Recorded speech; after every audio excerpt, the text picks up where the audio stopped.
আসলে সে পাগল না, আমেরিকা ছিলাম 10 পাগলের মতো বছর। দেখতে, তার আমি জ্ঞান 10 বুদ্ধি বছর ছিল সবই করোনা আছে। কি ভাইরাসের বলছে মধ্যে আমি চলে আপনারা আইছি। শুনেন। করোনা ভাইরাসের মধ্যে আমি চলে আইছি। আমার নাম মজনু আলম। আমার ওই সময় গার্মেন্টস বন্ধ ছিল, আমি চলে আইছি। এটা বাংলাদেশ। এটা বাংলাদেশ। এবাদুল হক। ওবায়দুল হক, শেখ হ্যাঁ, হাসিনা। একা একা। দল আপনি কি দল আমি করেন? আমি কোনো দল করি না। আমার নিজের মা মরে গেছে। আমার তিনটা ভাই, একটা ভাইয়ের নাম, বড় ভাইয়ের নাম পুকি। আর আপনাকে ওই মোবাইলটাই আগে দিলাম, যেহেতু আপনি আমার আপা হন।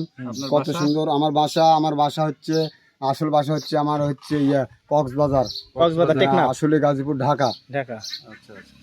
বগুড়া। বগুড়া। তো প্রধানমন্ত্রীর সাথে আপনার কথা বলার কি আচ্ছা, ইচ্ছা আছে? ওখানে আমার যার ইচ্ছা আছে। আমি 1 মাস পর ঈদ, কুরবানি ঈদ। ঈদে আপনারা রোনা দেখা হয়ে গেছে, আপাহন বেদবি করা যাবে না, সুন্দর চোল। তে আমি ভোট দেব মার্কা, এই ঘোড়া মার্কা ভোট দেবো। ঘোড়া মাখা। আমি আগে লিখছি ঝলমলি বাজার, আজ বৃহস্পতিবার, কালকে আমি যাব তাহিরপুর হাটে। আচ্ছা, গুড, ভেরি গুড।